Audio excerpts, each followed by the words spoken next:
There we go. Oh, okay. I don't know what that is, but whatever it is, that's the trick. Might have been on my end. Yeah. What's happening? I'm pretty good, sir. How are you? Well, very good. So wait, I just remember I should officially introduce myself because we've never met, have we? Well, no, actually, we have. In very. Let me see if I can find a better way to hold this. It doesn't shake all over the place. Okay. Yeah, I think I first met you in 2003 at Thai camp. Oh, the 1 year that I went out. Yeah, it was 1 year I went out too. Yeah, and I went out there, and I think I recognized your name, and just briefly shook your hand, and just a very brief meeting. Oh. And then I saw you at New Breed Academy in November of 2017. Yeah. I think that was the second time I saw you. Yeah, I was there. Oh, but you didn't. You should have come over and said hello. Sometimes I wish that. I think I did. Oh, okay, all right. Sometimes I wish at seminar that that Sifu Inasano would just do something like that. Yeah, that'd be nice. Just have everybody do their thing. Like I used to think that at the Inasano, at the instructor conferences, like in the early days, everybody got to wear their own stuff. Right. It was really interesting to look around and see, oh, look, this guy, he used this in his design, and he did this and what have you. And then I think the rule was implemented that you had to wear something Inasano, and now I guess you have to wear the instructor deal or what have you. So let me find my notes here. I didn't expect you to be on time, but no, I'm kidding. I actually did. I'm just messing with you. And the reason why I did is because, truth be told to the viewing and listening audience, right? Rob asked me to give him an idea of some of the stuff that I wanted to talk about. So I wanted to begin by asking you if that request, right? Yeah. To give you an idea of what we were going to talk about. My suspicion is that is based on a desire to always do the best job that you possibly can. Yes, sir. Yeah, I wanted to make sure that I was prepared and that I had something to offer, and also some of the things that you kind of mentioned interest in later. I wanted to make sure that I was well studied on those, so I didn't say the wrong thing or get bad information. Okay. Does that quest for perfection, does it ever present any problems for you? It can. I think sometimes you get too muddled up in the details. You can miss the big picture. You can put too many resources into something that's perhaps not worth it, and you have to be careful with that. But just with my background in martial arts and academics, really like being prepared when I can. Yeah. Okay. So let's talk academics. You are let's see, my internet snooping, right? Yes. Are you a psychologist, psychiatrist, or a psychotherapist or something? I'm a psychologist. Yeah, I'm a clinical psychologist. Okay. All right. Man, I'm really hitting the nail on the head. I had Dave Schrank last week, and then before him, I had the other two people. So I've had four mental, which is a compliment, four mental JKD dialogue partners in the past four weekends. Chris Kent twice, Steve Grody, Dave Schrank, and now you, right?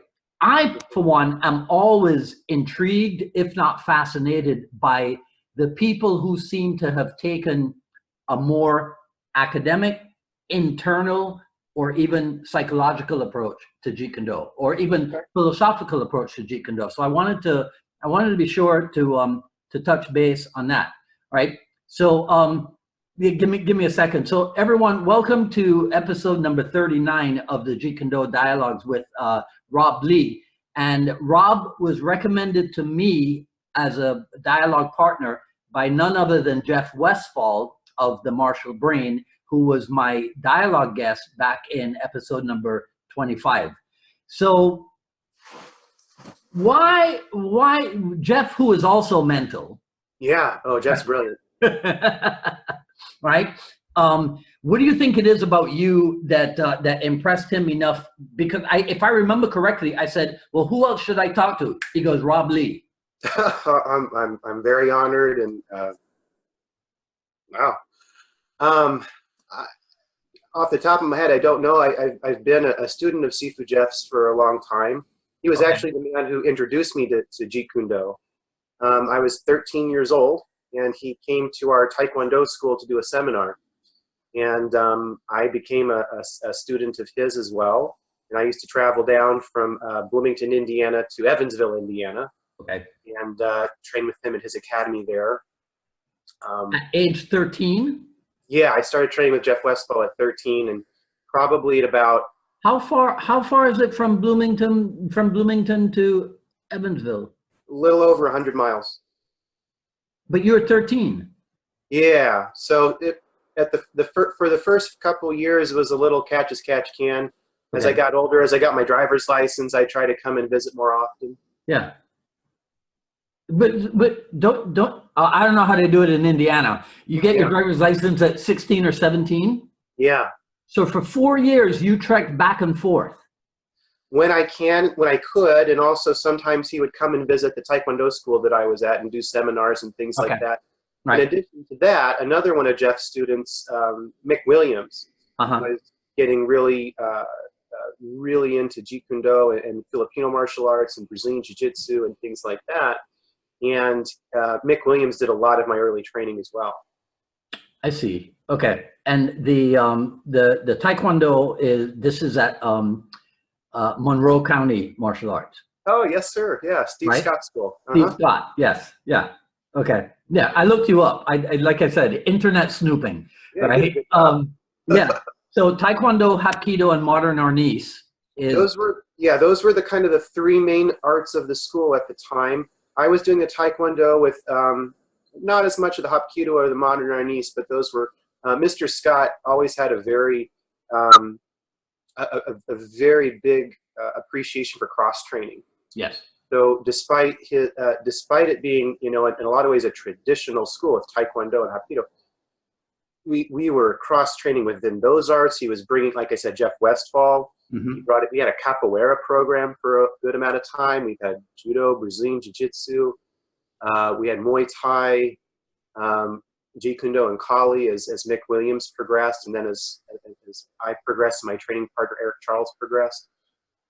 So Steve Scott, he did a tremendous amount to bring a lot of martial arts diversity to the school, and supported us to go in all kinds of different directions. Yeah. Do you think then that how should I put this? That Jeet Kune Do itself is an amalgam of different. Is that the point of view that you take towards Jeet Kune Do, or what? I would say not, and I think that's kind of I believe is in the Tao of Jeet Kune Do where Bruce Lee writes about the circle with no circumference, and then also in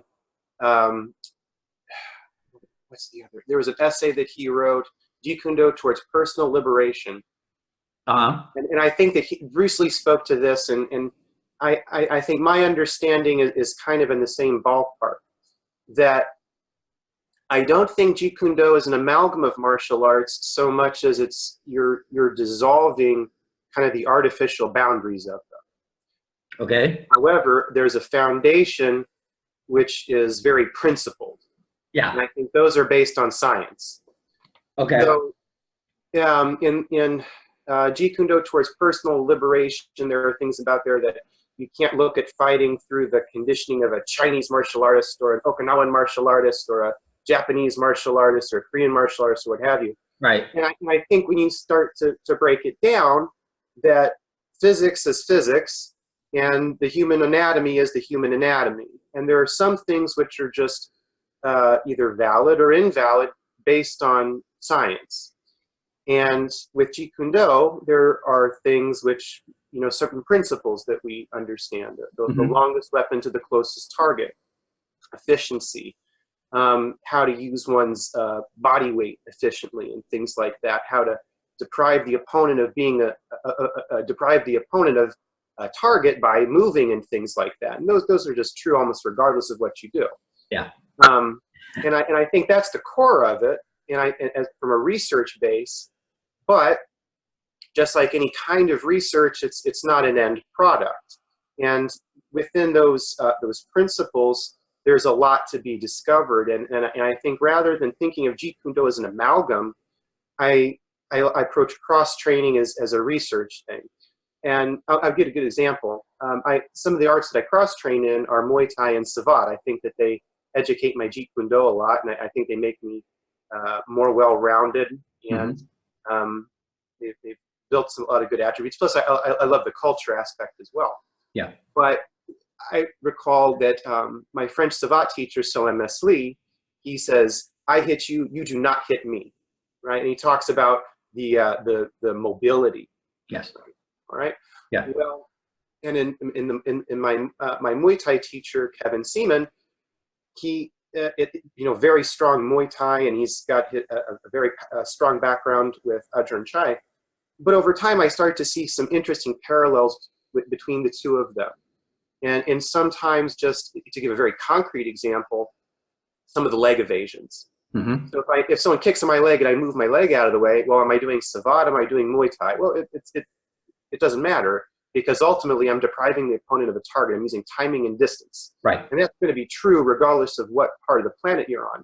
And you know that leg evasion is the same leg evasion that Burton Richardson used when Eric Naus tried to hit him in the leg. Oh, so even with weapons, yes, of course. That's an excellent point. So saying it's an amalgam kind of misses the point. I would think it's sort of like, well, we have really good kickboxers in France. What are they doing? We have really good kickboxers in Thailand. What are they doing? And those points of convergence, I would say from a science perspective, would be like convergent validity. That if you're getting the same data that I'm getting, well, we're on to something. And we can feel more confident about the conclusions that we come to. Yeah. Okay. So let me let the audience know why it is that I decided I got to talk to this guy. So maybe a couple months ago, I fielded a question on Quora that asked if Filipino Kali was part of the JKD curriculum. So then I posted it on Facebook, and then a whole bunch of people started to contribute.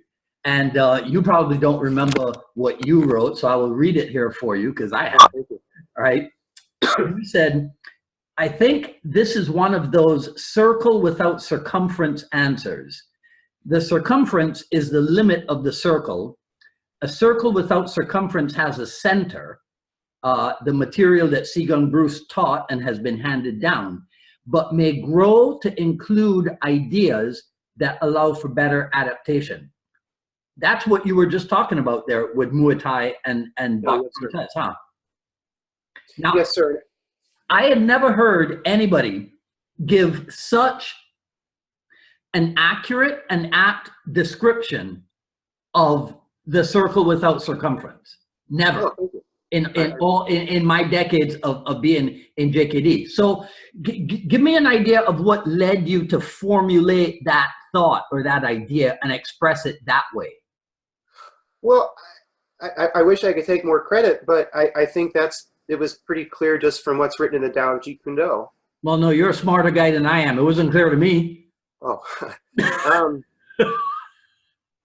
I don't know. I thought about it a long time. I've been reading about Jeet Kune Do since I was about 12 or so. I'm 36 now.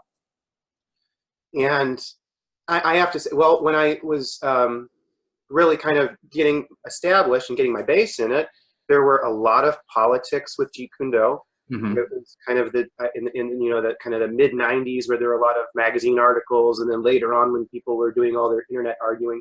Yeah. And, so there's people are sharing a lot of ideas, and you get to think about things a lot.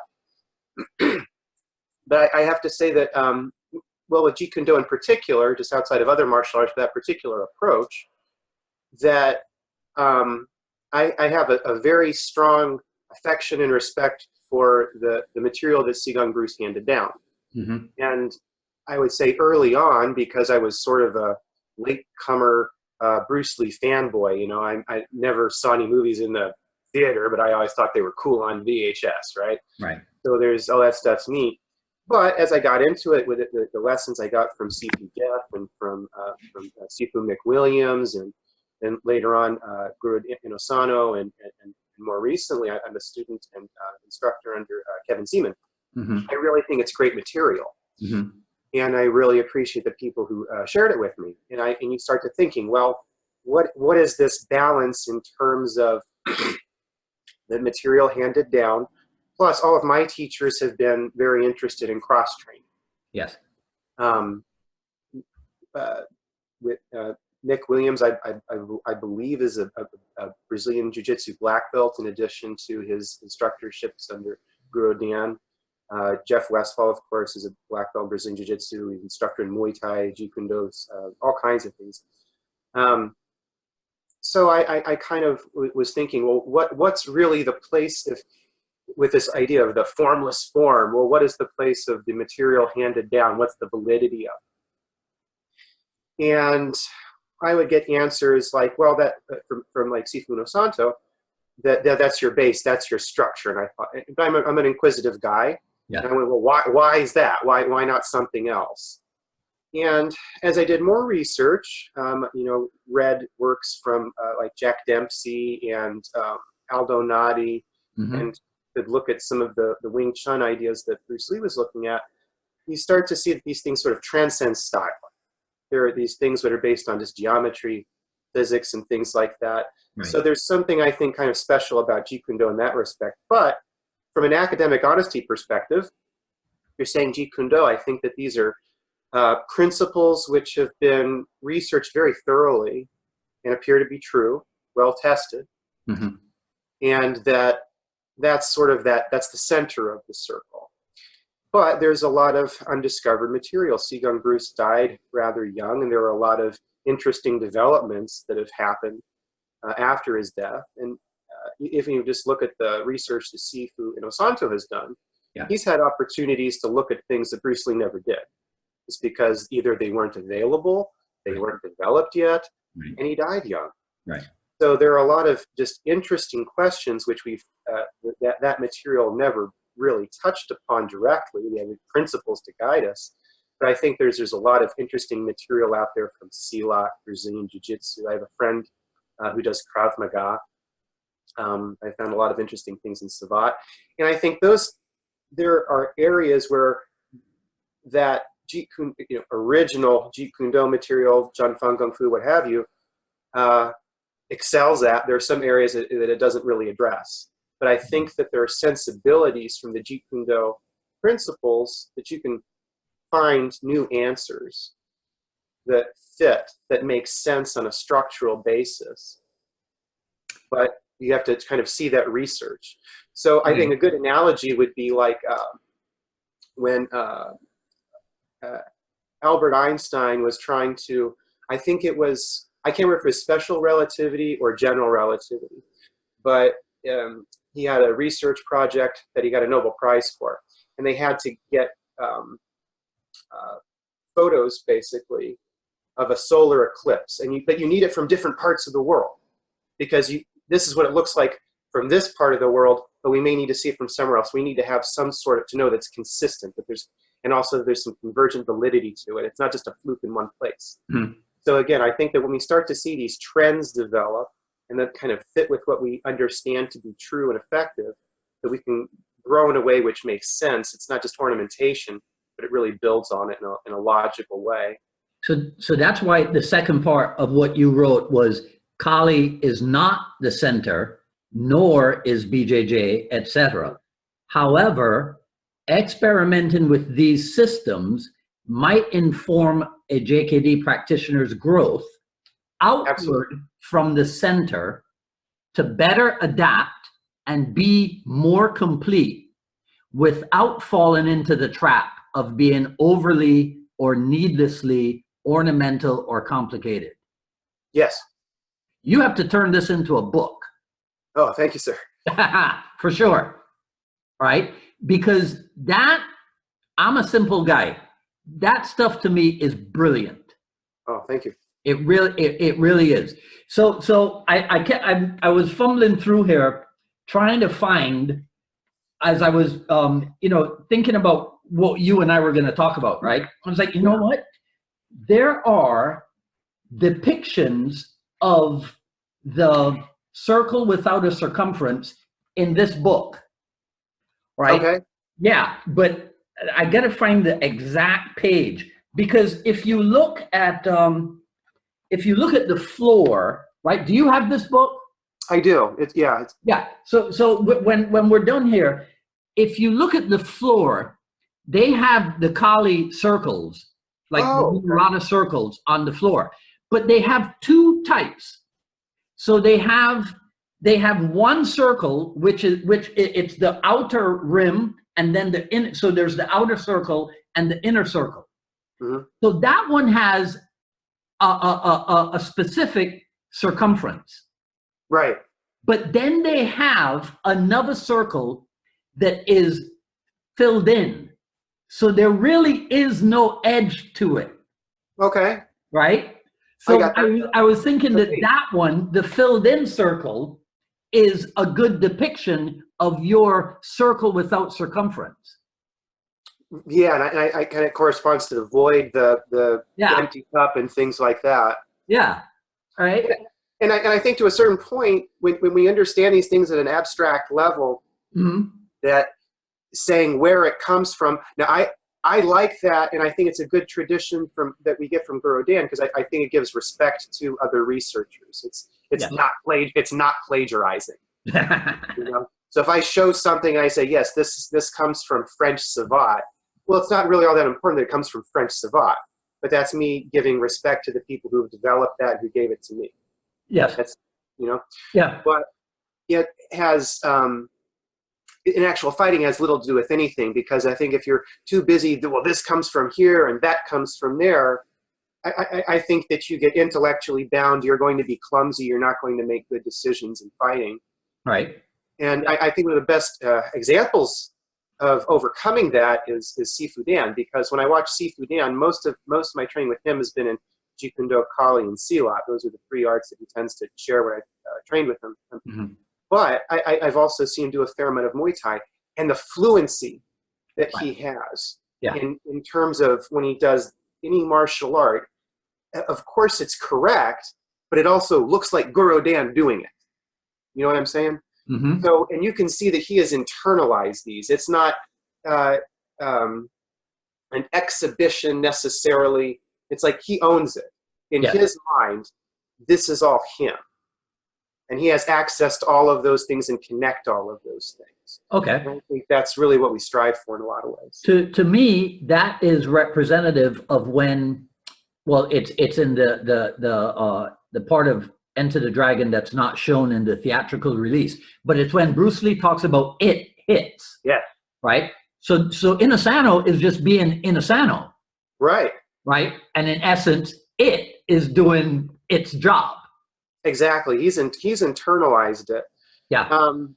And I think there are a couple parts to that. I think that and that kind of gets into like the psychology and the neuroscience aspect of it. Mm-hmm. Depending on where we're at with the particular skill set in our learning, different parts of the brain are active, or pardon me, more or less active. Okay. Right. Okay. So we're not going to get into the trap of localization and say it's only this part or only that part, but some are going to be doing more than others, right? So when someone is first learning something, there is a lot of cortical activity. Mm-hmm. And you're kind of telling yourself how to do something. And you can break it down further into like, premotor or area and supplementary motor area and all that, but that gets too much down the rabbit hole and loses the point.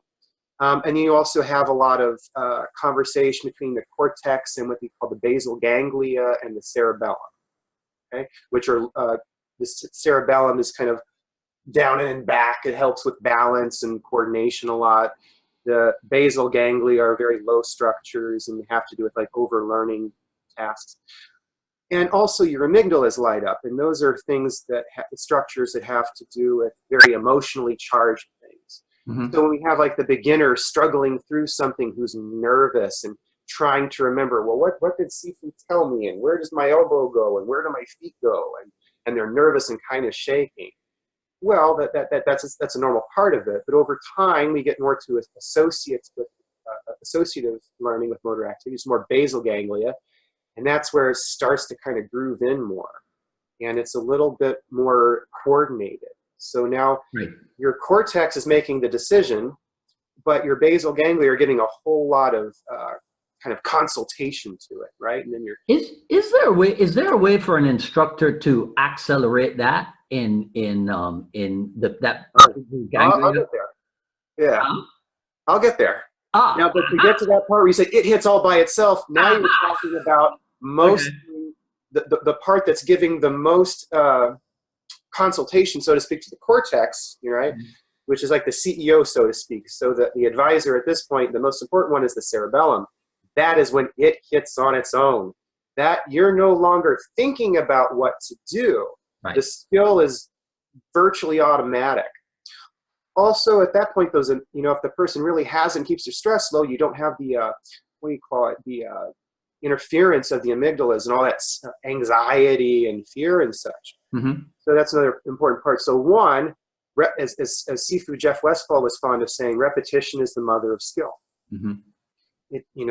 That's how we get it in these neuro programs of movement is a lot of repetition, so that you don't have to think how to do it. You just think that, right? Yeah. So a perfect example is the Jeet Kune Do straight lead punch. It is a terribly counterintuitive punch. It's very difficult, and I think that's why a lot of people stay away from it. But when you see the repetitions that Seagung Bruce was doing, when you look at his daytimers, he was overtraining the hell out of it. Mm-hmm. He no longer had to deal with how awkward it is to move the tool and then the body behind it, right? So repetition is a huge part. And from a Jeet Kune Do perspective specifically, with the 5 ways of attack, if you have your techniques to the point where they're automatic, that leaves your more of those cortical processes to be thinking of strategy, and how those 5 ways of attack. So when Guru Dan would say things like building a strategy around the straight lead punch, or when Bruce Lee would say that's the central theme. Well, what does that mean? Well, I'm going to hit you with this, and then how you respond to that, I build my strategy upon that. Or, do you block? Do you move?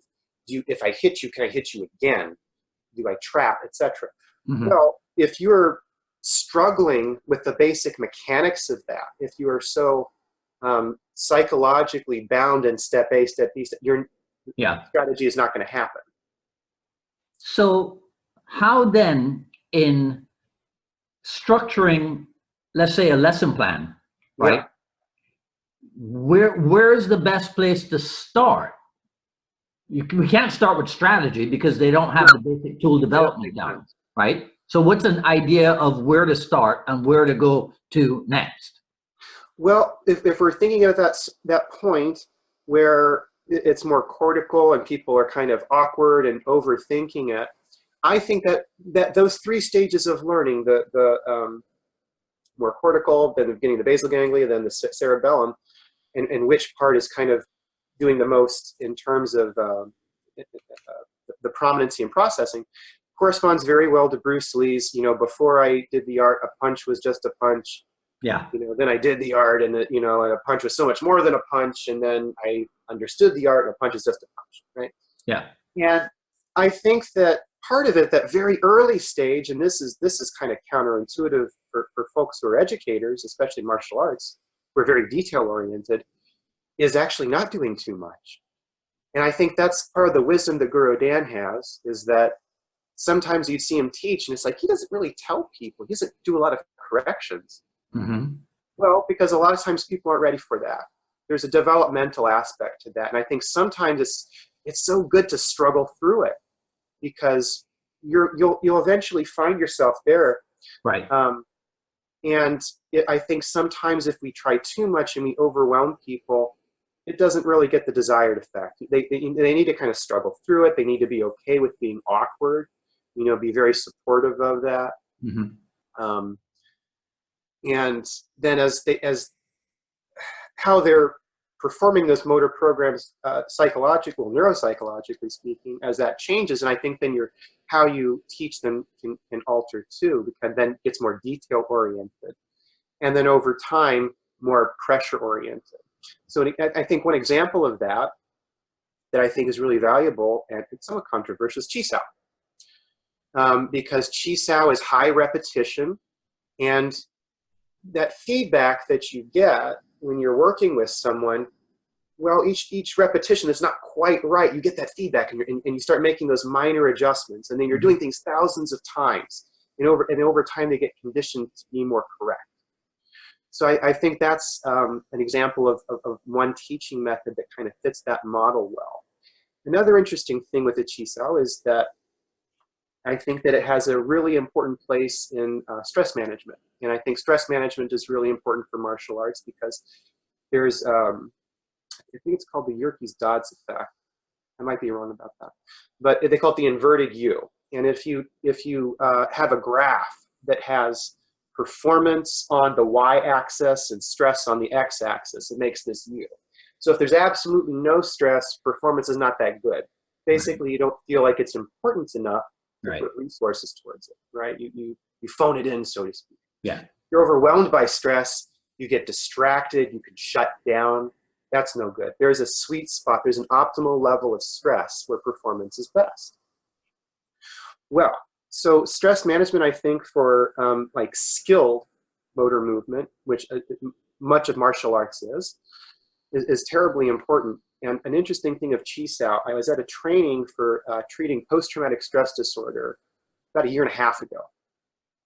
And I was not the best student of this because it was a continuing education and I have to do those to keep my license, and sometimes they're good and sometimes they're not.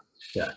And I'm paying attention as much as I can, but my mind's kind of drifting. And then I'm looking through the, the handout, and it says all the different things, because a lot of post-traumatic stress disorder psychological treatments have to do with what they call like mindfulness and things like that, kind of meditative practices and things. And on a neuro level, you're trying to, on some degree, quiet down the amygdalas a little bit. And it had all the common tropes, yoga, meditation, qigong. I'm like, yep, heard it. And then I saw Chi Sao, and I was like, what the heck? Really? About Chi Sao. These are psychotherapists helping people with PTSD. I can understand Tai Chi. Everyone knows Tai Chi, about its benefits for health and stuff. But Chi Sao?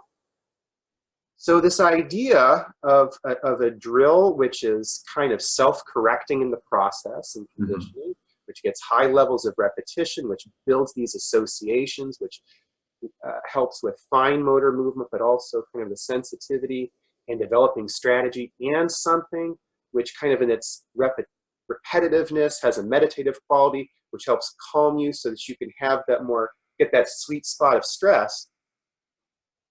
That sounds like a really valuable thing, and especially when we think of close range fighting, which is very intense, because at long range, you can kind of get your breath a little bit. Sometimes you can be evasive and kind of collect yourself. With jiu-jitsu, sometimes you can hold the guy a little bit, and the pace goes down. And really close, it's just a blender of all kinds of chaos. And to have something which builds those skills and gets you psychologically in the right place, I think is a really elegant thing, which was developed hundreds of years before anyone could look at the brain through a PET scan or an MRI. Yeah. So a bunch of things come out of what you just said. I want to ask you this.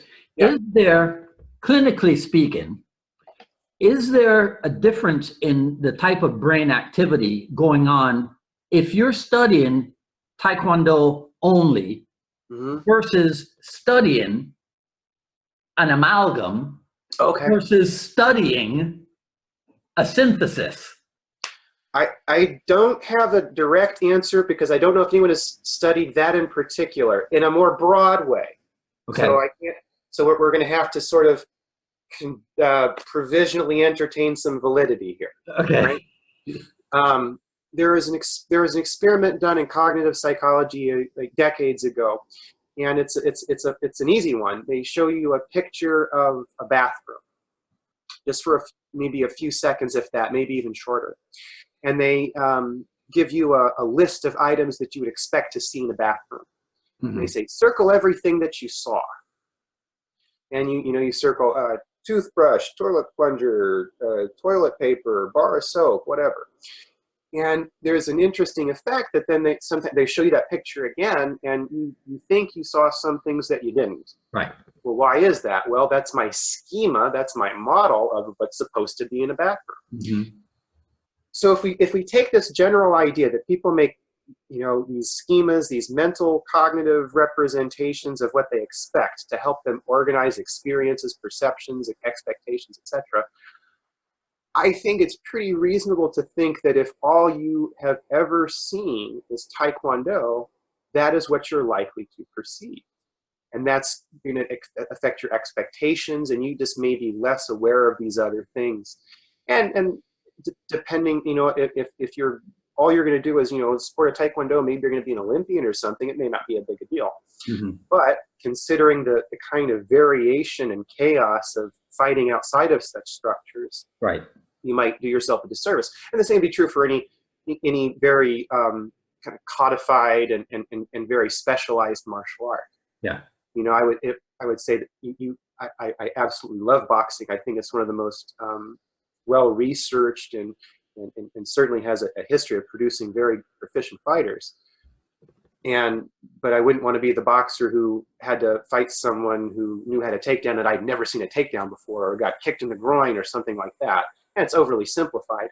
But if you encounter something which kind of is outside of your conceptual bounds of a mm-hmm. fight, it may very well be outside of your perceptual bounds. Why would somebody have that experience and move away from it instead of being drawn to it? Move away from what and drawn to what? So I have the experience, the novelty, right? I come across something that I have no answer for. Sure. It's not within my realm of experience. And I decided I don't want to deal with it. Yeah. Well, I think there's, and this is just me kind of opining. Again, I can't say from a research perspective, but I think there's security in that to some degree. And mm-hmm. it's hard to be if you've gone from a big fish in a small pond to be a small fish in a big pond. Yeah. So I would say that can be hard, especially if you've achieved a certain amount of something in a hierarchy, and now you have to right. Put it all away and start from a white belt or whatever. I can think that'd be difficult. Well, see, that's why I brought it up.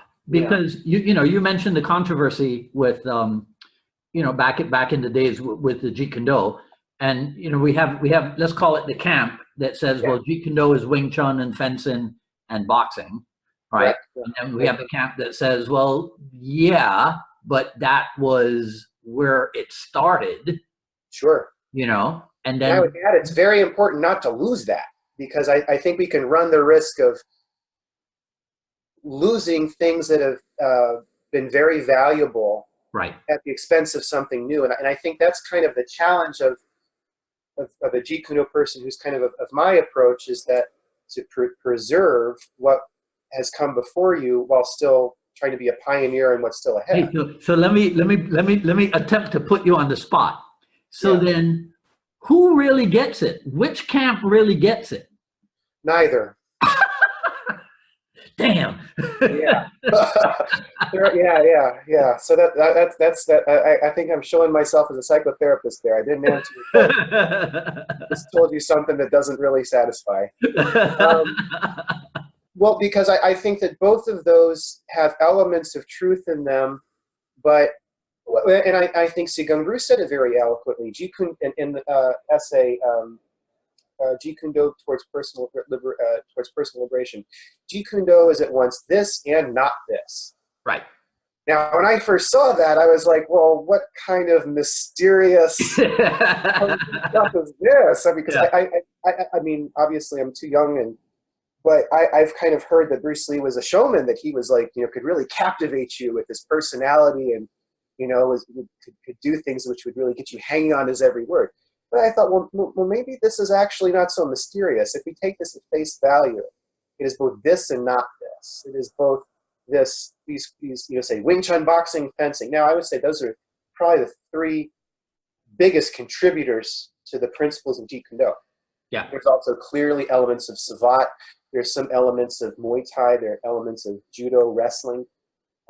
And those are, in my library, I've been trying to collect a lot of books that I think Bruce Lee had been reading and had been pulling at his. Yeah, the source material for the Tao, you mean? Absolutely, yes, sir. Yeah.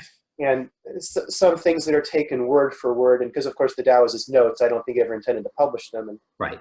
Don't always cite sources in our personal notes. Right. But so, but anyway, but I think Wing Chun, fencing, and boxing are probably the three biggest contributors. But this is a process which started with Wing Chun, and then grew into other kinds of Chinese Kung Fu, and then it brought on boxing, and then remembered fencing from a brother, and then brought on judo from friends at the, at the university in Seattle. Yeah. And then probably by chance encounters ran into other systems, small circle jiu-jitsu, and probably late night conversations with Ralph Castro and Ed Parker. Mm-hmm. And I think considering it, research is probably, in my opinion, the most valid approach, because, like, we'll take physics, with Isaac Newton and his laws of movement. Those are very elegant, and they're still mostly true. We now know that things are a little bit different now with, like, what do you call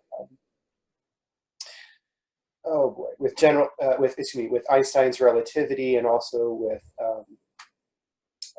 quantum mechanics. But for day-to-day life, Isaac Newton stuff's great. Yeah. Yeah. It's very elegant, and it's brilliant. But no one would say, well, I would think that no self-respecting physicist would say, well, Isaac Newton's is original physics, and I'm not going to pay attention to this Einstein guy, and I don't care with these quantum physics. Well, because after a while, we go with the data show to be likely true. Right. So we have this really great material with Jeet Kune Do, but over time we found good data from folks in Brazil who are doing jiu-jitsu. Well, now we need to sort of then modify our understanding, because we have this good stuff, but then there's data that suggests there's more to it. Then we need to understand how this fits into a greater whole. Yeah. Or, like you said, with weaponry, there are certain things which make a whole lot of sense kickboxing, but once you add a knife or a stick into it, that's a whole different animal. And it doesn't necessarily invalidate it, but we have to be willing to kind of go with where the data take us. Have you ever thought that the Jeet Kune Do approach takes too much out of you? In what sense? In that, well, like you said, first it requires research. Yes. And then research requires commitment to the research. Yeah. And when you get into it, you realize, oh, this doesn't ever end. It doesn't, but there's a neat side to that, though. Uh-huh. And there's a cool, I think, kind of correlation to biology. Okay. But I'm going to start with Goro Dan first here. Filipino martial arts was the toughest thing for me, and I still have a hard time wrapping my brain around it, because it is so big.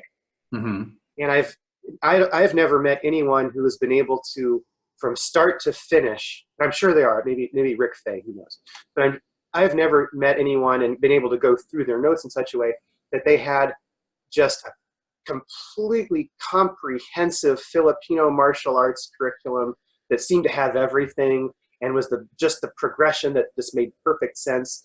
Because there's some people very well organized. Jeff Westphal is exceedingly well organized. Yeah. Right. Yeah.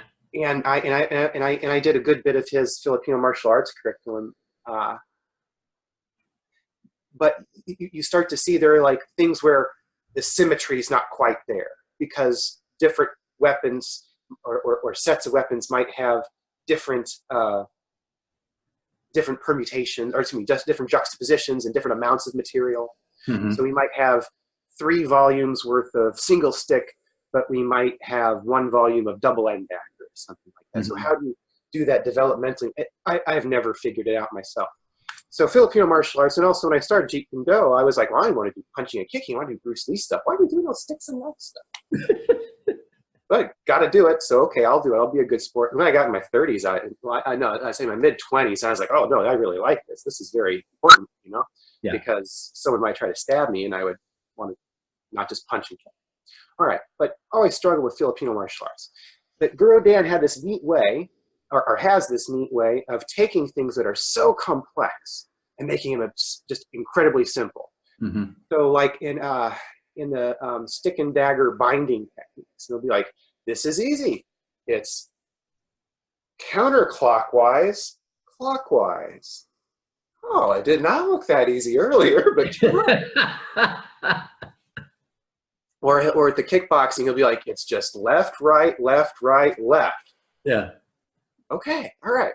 So I think with some of these things, how you go about them makes a big point, and if you can work with them at an abstract level. Because if you get too much just into the technique, uh-huh. now I'm not downplaying body mechanics. I think those are tremendously important. But if you can understand at abstract level, it makes it much more easy to manage, right? Okay. So say like that sounds a little bit confusing to me. Yeah. Yeah. So I'll give a practical example. A couple. So with the Thai boxing 4 counts, which there's a lot of information in those, right? Yeah. And then Guru Dan will say, well, no, it's just left, right, left, right, right, left, right, left, left, right, left, right, things like that. Mm-hmm. And I think that at that abstract level, it gets far easier to code it in my brain. Ah. Right. Okay. And think of biology now. So like as far as we understand, all life on Earth is related to it. They call it that tree of life, right? Yeah. And there are who knows how many millions of species of living things now, and in going backwards in the past. All these minor variations, right? But ultimately, the genetic code is broken down to A, C, T, and G. Right? Okay. So if we can understand these things in very abstract ways, and we understand the fundamental building blocks of them, timing, distance, body mm-hmm. mechanics, then I think it becomes a lot less daunting, and we have a structure that new material can kind of fit into in a way that's still manageable. But see but here's why I'm surprised that you said you had a little bit of difficulty with the Kali, because the left-right in the Muay Thai 4 counts mm-hmm. is the inward backhand in the stick work. It's the high-low in the stick work. I didn't catch on to this right away. How? I was very frustrated. Yeah. I've had some of my best lessons have actually been through failures and frustration in martial arts. Yeah. Another example of that, Sapudalam. I've been doing a whole lot of research on Sapudalam with inside foot sweep. It should be a very simple thing, but it's not. And just all the different ways and experimenting with different people. I found for a while, I thought I was really good at this, but I was only working with training partners who knew how to fall right. Yeah. You do it on someone who doesn't know what's coming, it's a different story. Yes, it is. Right? And how to get all those minor points. So those things, I think, come with a lot of failure and frustration, but ultimately once you get them, and also help from others, because like at seminars, I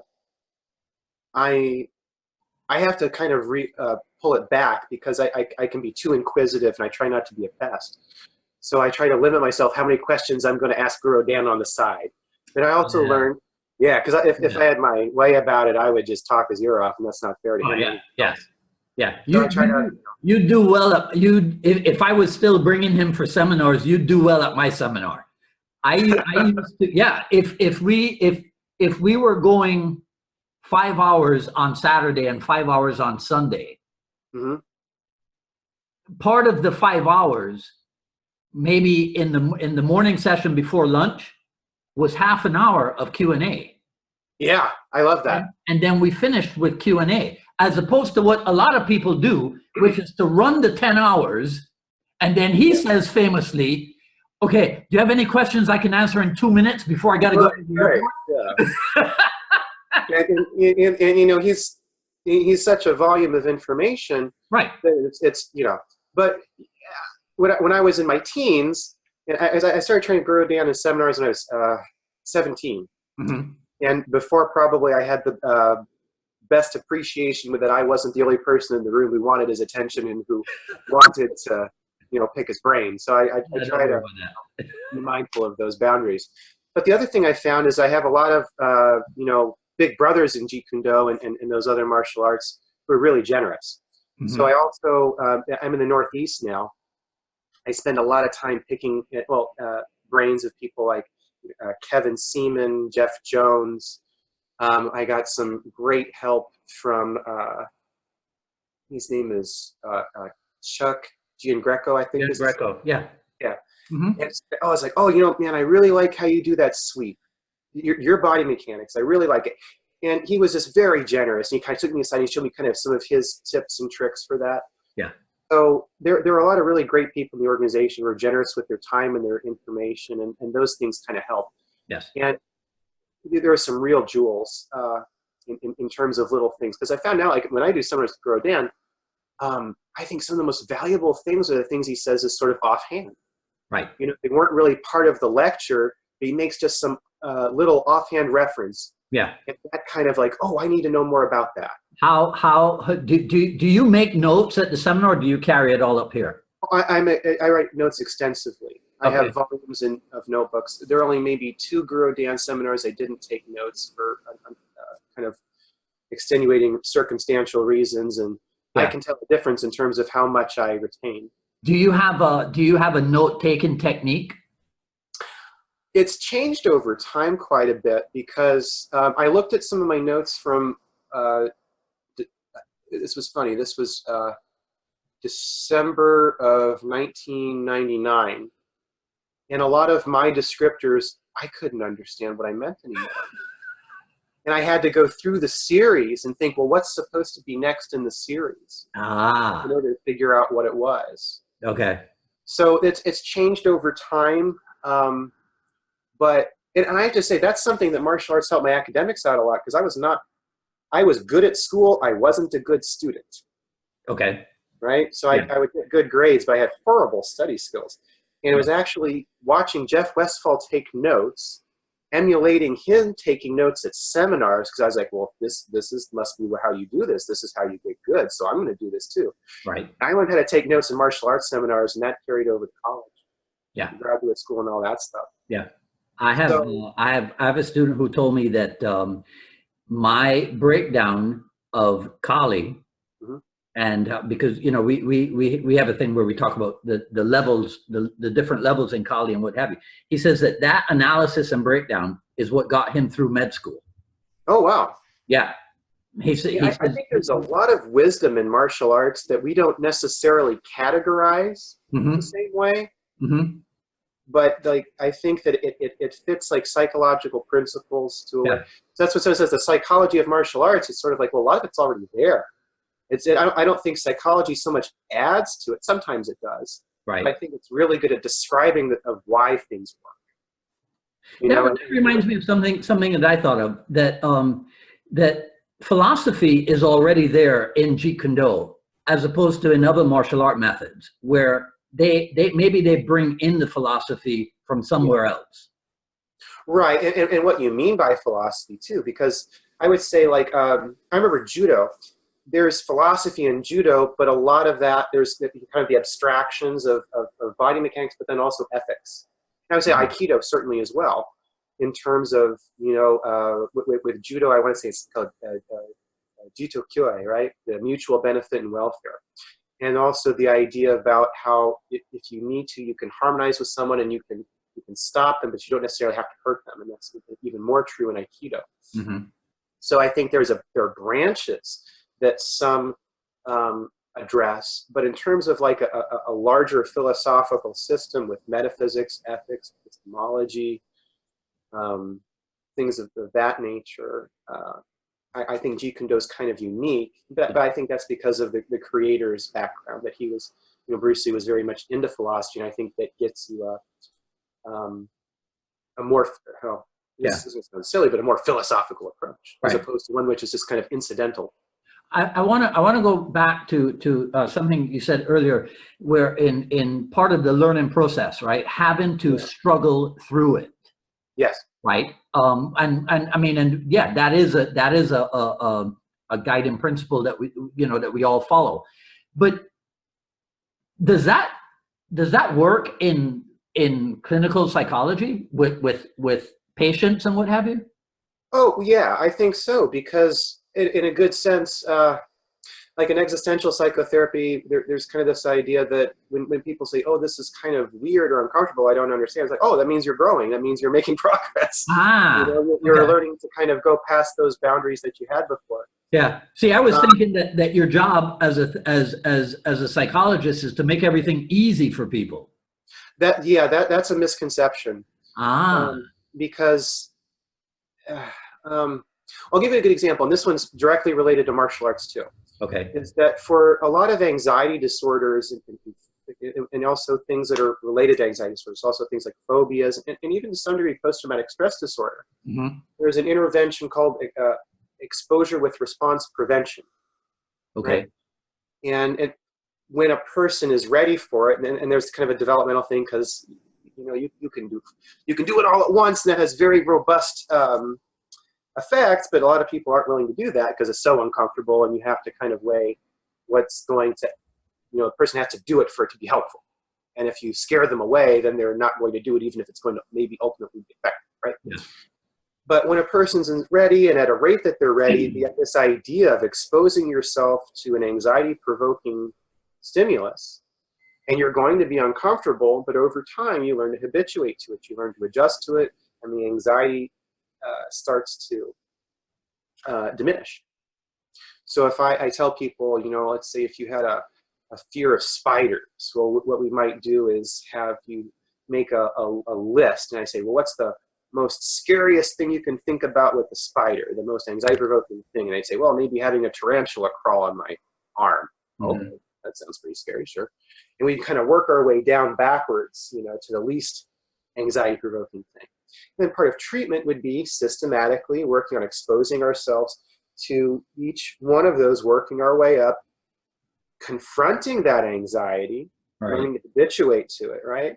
And sometimes you might do things like counter conditioning, where they're doing something to relax themselves, but a lot of times you're just sitting with the anxiety. And what is this approach called again? Exposure with response prevention, or exposure therapy was another way of calling it. Exposure with response prevention. The response that if you're anxious is usually... That's a martial art term. Oh, really? Okay. I mean, no, I'm saying we could make it a martial art term. Well, Mick Williams beat you to it. Yeah. Well, because the idea is that usually when we encounter something which is anxiety-provoking and fearful, we have our fight or flight responses, right? Right. And when I say fight, I don't necessarily mean in a skillful way. We might not do that. It might be kind of primitive. It might be helpful in the moment. There are some people who actually have built techniques about kind of using and exploiting that kind of adrenal stress response for the first moment. I want to say like the Tony Blauer, I think, has done some interesting work with that in terms of how to deal with those kind of, I don't mean this in a pejorative sense, but kind of how to use like a primitive response and then build upon that. So there's really good. But, and then there's flight, which sometimes also makes sense. But I would say as martial artists, sometimes we want to have different skill sets there, that not necessarily just fight or flight, but maybe a very intentional or strategic skill set that we want to use. In terms of what, if we flee from something anxiety-provoking, we're kind of negatively reinforcing the anxiety. Right. So if I'm scared of that spider and I run away from that spider, well, I'm going to feel some relief in the short term, which feels good. But I've reinforced that fear of the spider. I've made it worse over time. Yeah. Right? A training, I almost called it intervention, but a training method that Mick Williams used to put us through is, he called it, what did he call it? Oh, I'm blanking on the name now. But composure drill. Okay. And you'd glove up, Yeah. go against the wall, and the other person would hit you and hit you and hit you and hit you. Now, I don't mean so hard that we were going to get concussions or anything. We weren't taking unnecessary punishment or damage. Right. But just, pop, pop, pop, pop, pop. And over time, you would get a lot more comfortable and less anxious with the idea of getting hit. And the anxiety would go down, and you wouldn't kind of lose your composure. And I think that was a really great way. And so when I learned this, that drill in college, I think is when college or high school, when Mick was having us do that. And then later on I went to graduate school, and they told us about exposure with response prevention. I was like, oh yeah, that. Mick is helping with people with punch phobias, and he doesn't even know it. Right. Yeah. Yeah. With all of this, right? I've always found it a little bit entertaining when people who are, maybe they're brand new to martial art, and they got into Brazilian Jiu-Jitsu because of its popularity. Yeah. And then they talk about the vastness of Brazilian Jiu-Jitsu, right? And I think to myself, yeah, but you should know that there's vastness in other things out there. Yes. Yes. Right. That's a really great example. I was at a Brazilian Jiu-Jitsu seminar with Marcelo Ferreira, Jeff Westphal School. I think I was 19 or 20, and he was showing these very elegant. I think one person was up, the other person was down, far guard sweeps. And I was just amazed, but I was also thinking, my jiu-jitsu is not good enough. I don't find myself in these situations. I'm already like knocked down or whatever. But there are some people who have achieved that real high level, and they find themselves in these situations that have these very specific and specialized answers, right? But I agree, though, you're going to find those in every art for the most part. There might be some exceptions, but I think a good example of that, because where my jiu-jitsu is not as sophisticated to have some of those things be relevant to me. I'm kind of mediocre at jiu-jitsu. Yeah. Love it, but it's not my forte. Yeah. But when you're doing like counter trapping and counter trapping, you kind of find yourself in other things. These are skill sets which the context is really only there if this other person knows this really cool skill set that takes a whole lot of time to develop and be good at. You see, it's the reason why I'm smiling. It's funny that you bring that up, right? Because I was going to give you an example. I heard Joe Rogan say one time that Helson Gracie gave him what he considered to be the best explanation of Brazilian Jiu-Jitsu. And it was, when you do this, I do this. Yes. When you do that, I do that. Right? And he thought that was an elegant description of jiu-jitsu. I think it kind of catches the philosophy of jiu-jitsu. It's very receptive. It's responsive. Right. Yeah, but the second I heard him say that, I go, yeah, that's counter for counter. It is. Well, yeah, and again, that's why I think that some of these boundaries we put between systems or styles are just so absurd, though, too. Yeah. Because it from actually, a developmental, pardon, go ahead. It actually makes perfect sense to me. When you learn that so many high-level JKD people are also jiu-jitsu black belts, makes perfect sense. Because they're applying a very similar principle at a different range, and they've Kevin Seaman, because he's very interested in Brazilian Jiu-Jitsu right now, and I'm doing JKD and Muay Thai with him right now. He's doing a lot of my instruction with that, and he will explain a principle in in Chi Sao. okay, to see how they start to I move here and they overcompensate here. And when they overcompensate, that's when I put this in, and it's because now they've crossed center and I have center. And then he'll show the same principle at long range with footwork. When you're circling one way and circling the other, and see right now you overcompensate and you're square, and I have. Mm-hmm. And then he'll also show that, and he'll apply that to his Brazilian Jiu-Jitsu work in terms of, well, you know, I go for this, and then you try to approach that, but see, now you've crossed the center, and then I can break your structure here. Yeah. And I think that's one of his gifts, is that he is very good at finding those commonalities, and that's how he organizes that material. Yeah. And in terms of what you said, for counter, I have two really good examples of that. And I think it also speaks to, going back to psychology, mm-hmm. developmental approach to martial arts training and instruction. Mm-hmm.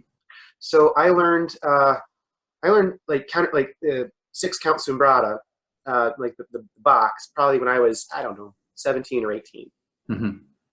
And I could perform it. I did not understand it. You know, it was like if you gave a child like a diamond, you know, and they threw it away or something. They don't know what they have. Yeah. Well, fast forward, I was doing I did foil and saber fencing in college. And I really liked the foil because it works. It was the closest analog to JKD I could find. I was like, oh, this just totally makes sense. Yeah. I get it. Yes. And saber, I didn't like as much. I wasn't as good at it, but I really liked the coach. So I took that anyway because I thought he had a lot to offer. Mm-hmm. And the problem I found was I'm a short guy. And I'm 5'6", and I was going against these other college kids who were much taller than me, and these huge reach advantages. I was like, oh, this sucks. I hate this. why can't this coach do the foil that I like? You know. And so I was doing this, right, and I found that again, footwork and distance. I'm like, okay, well, this is the JKD part. Okay, this is the part that is overlap, and I need to really focus on this. Mm-hmm. But I also found that if I attacked, I was getting hit a lot off the riposte. So I would cut, and they would parry, and then they would riposte, and I'd get hit. I'm like, okay, but they're doing this predictably. So I'm going to cut. He's going to riposte. So I'm going to parry, and then I'm going to riposte. I'm going to get them a third beat. Yes. How clever am I? Only someone had come up with some drill where you go back and forth between attacking and defending and attacking again. And I was like, oh, Robert, you dummy. This is Yeah. What did you think you were supposed to be doing this about? You know, right. What did you think the point of this was? Yeah. I had several of those. I had another one. Jeff Westfall in his what he calls his John Fon curriculum. I want to say in his level 3 test, there is a drill called hit and run. Because Jeff Westfall, one of the things that he is really gifted at is he develops all these great drills that build a lot of different attributes, mm-hmm. especially for his footwork. They're very unique. Mm-hmm. And he has one called hit and run, and another that I think he borrowed from Joe Lewis called set point. And I could perform these. I tested with Jeff Westfall on these drills, and I passed them, and that was fine. So fast forward, I'm 18, or no, 19. And we have Eric Paulson at our school, the Taekwondo school, to do a CSW intensive. Oh, it's so cool. And I'm the young guy there, and I'm really digging it. And I feel honored that they want me there because I'm a kid and everyone else is, you know, a grown up and very accomplished and everything. And we're sparring, and Eric Paulson would work us just so ridiculously hard. You know, I'm like, don't know if I'm gonna cry or throw up or what, you know. But I want to be there. I'm gonna be tough, right? Okay. So I'm sparring Jeff Westfall because he's left, right? Because we had a very good relationship with this school. And he's one of the guys at this. And I'm like, okay, this will be neat. I'm gonna see what Sifu Jeff's got, and I'm gonna do my best. I want to show him what I can do. And I'm feeling kind of cocky and confident, and this was so stupid. And I just run right into him. He goes, boink, jabs me right in the nose. My nose starts bleeding, and he's like, I'm so sorry, but you ran into it. And I'm like, I know, see, right? I did. And I'm kind of embarrassed about this, right? Because, you know, I think I was an instructor at the time, and I'm invited to this, you know, I'm invited to play with the cool kids here. And I'm just running into a punch. And taught frustration and failure, I spent the next year working on this, really focusing on boxing and footwork. And I had this one of my I was teaching Taekwondo as a part-time job to support my training and when I was us in Okay. and I had this boy who was a Taekwondo student of mine, and his dad, Eric Verzola was his name. Real nice guy. He was in the army, and he also boxed. And he was of Filipino descent, and he said, "Hey, how about you teach me some Filipino martial arts? Because I'd never done that, but you know, it's part of my heritage, and I'd like to learn about it. And well, I do boxing. I can show you some more boxing." And at first, I was thinking, I know how to box. But I was like, no. I'm running into jabs. My nose is bleeding. I need, you know. And there's this excellent coaching. You know, I learned so much from him. And he would say, well, you know, there's different styles of boxing. You know, some people are a comer, which is, you know, some guys will call a slugger. Yeah. And there's hit and run. And I think that'd be good for you. So we did all these drills for hit and run. And I'm like, yeah, this is great. Why didn't you ever tell me about this before? Oh, Robert. This is why Westfall has you do that. Right. You know, and then later on I thought, and I'm pretty sure Mick told me to do this too. Yeah. And I guess at the time, maybe I wasn't paying attention, maybe developmentally I wasn't ready for it. Wow. And I think that's one of those things that we see over and over that, you know, there are these lessons, they're just real like jewels that sometimes we get, we're not ready to hear them for whatever reason. Yeah. And then later on, it just all kind of comes together. And maybe that's where Joe Rogan was coming from, you know, the vastness of Brazilian Jiu-Jitsu, and someone saying, well, on some level, he does this, I do that. And that's just as valid as all of the diversity of life that you could reduce to A, C, T, and G. Mm-hmm. On some level. And then you can, with those building blocks, there's a tremendous amount of complexity. But kind of understanding things at a fundamental abstract level, I think. But that developmental piece, you know, sometimes we're ready to hear this and sometimes we're not yet. Yeah. Well, you were probably born with the understanding that to get good at this stuff, you have to stick to it. How do you convey that to people who might not have been born with that quality? I try to be very, very supportive early on. Mm-hmm. And that I'm glad if they're trying, you know, and that when I started teaching, I would be very stuck on details. And not everyone's into that, because if it's not fun, you don't want to do it. Right. It's so easy to walk out. They have to be at some point, right? They have to be what? Into detail. They do, Okay. but I think it's a developmental piece that, you know, when you're pretty awkward and you're, again, when we go back to those kind of pre-learning stages, and this is all, I'm trying to remember what Sifu told me. Where does my hand go? Where does my knee go? Where does my head go? What am I supposed to do? Oh, I feel anxious. I feel stressed, whatever. That's okay. You know, you just work through it. And if at the end of the day, if you're kind of moving around and we're getting somewhere, that's good. Right. So I take kind of a humanistic approach to that. Okay. And then later on, when there's some investment into it, and they're sort of ready for more detail, more constructive criticism, things like that, then I think there's certainly a time that's appropriate, that you need to be kind of invested in it, because not everyone's really ready for that early on, I don't think. Okay. All right. Let's start to wrap up with your thoughts on the tenets of Jeet Kune Do. So I give you the tenet and you tell me what comes to mind. The truth in combat is different for every individual in this style. Engineering. So at the end of the day, physics is physics. But if you think of like cars, there's German engineering, American engineering, Japanese engineering. They're all using the same fundamental principles, but in order to work with the resources that they have, in order to accomplish a particular job. So once those things start becoming specific, then those abstract things kind of take more of a finite shape. Okay. So, and it's also going to be based kind of on one's experience base. Oh, well, now we're going to part two. Research your own experience for the truth. Yeah, because on one level, it's very easy for me to say that martial arts is a circle with no circumference, but until I start looking at the area of that circle, that's a meaningless statement. So martial arts is vast, if not infinite, and there's so much you can do to fit a given thing.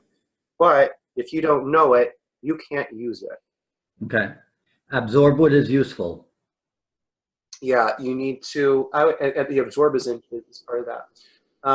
I think you need to, see what it, absorb and not just stick on. So like if you take a steak, and you stick it on your arm, you just have a steak on your arm. In order for that steak to become part of you, you have to break it down into, with enzymes into its amino acids, which you can then turn from cow into person, right? Mm-hmm. So I think in order to absorb what is useful, not just to add it, but to absorb it, you need to understand the mechanics of it, the why you do it, the when you do it, and to really make it a part of you. Okay. Reject what is useless.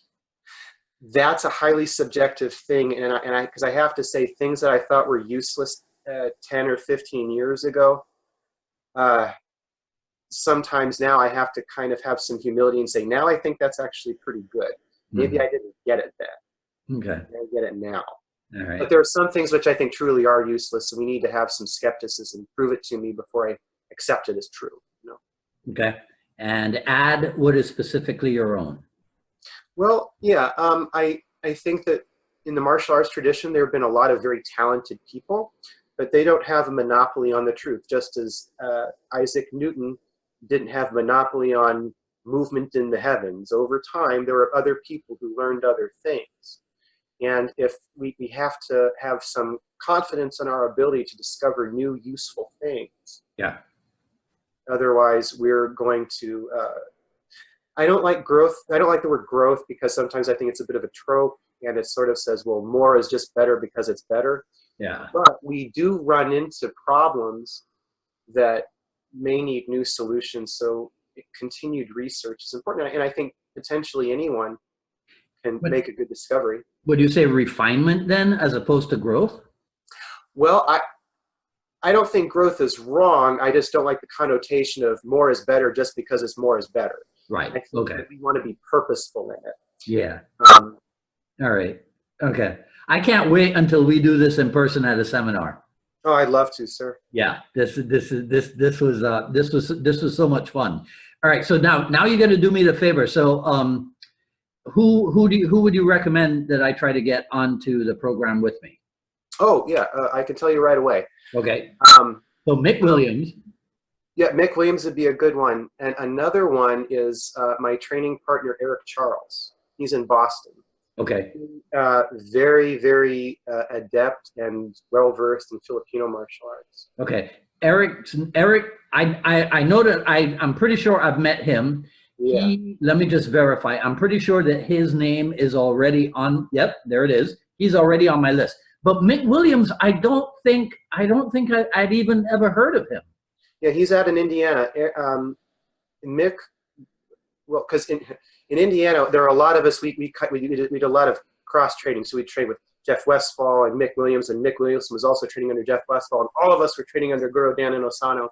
Mm-hmm. So there's a lot of kind of back and forth. We don't have like the step-by-step clean lineage that some of the other ones did. Our teachers were very open with their teachers, which was a blessing. Yeah. Eric and I were about the same age, and we came up with Mick gave us our fundamentals, and then we also did a lot of training with Jeff Westfall, and then on to Dan and Osano. Jeff Westfall recommended us to Dan and Osano. I think I was 19 and Eric was 18, and at the time, we were the youngest instructors, I believe. Now, of course, that's the thing you're always going to age out of. Right. But Guru Dan, he gave us a nickname. He said, it's the whiz kids from Indiana. I've heard that expression. And we were just so very, very proud. Wait, let me think. Did he call you that last year at New Breed? Yes, sir. We are still the whiz kids. He did. I know I'd heard that before.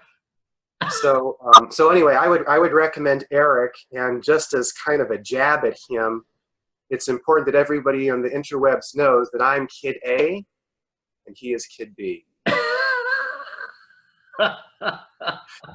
But no, he's a brilliant martial artist, and has done a tremendous amount of research with Filipino martial arts, and also understands martial arts at a very abstract level. All right, I'll definitely hit him up, as they say. All right, Rob Lee, it was a pleasure. I enjoyed this so much. Thank you, sir. I appreciate it. All right. The opportunity. Okay. All right. You take care, and we'll talk again soon. Thank you, sir. Take care. Have a good holidays. Okay. Same to you.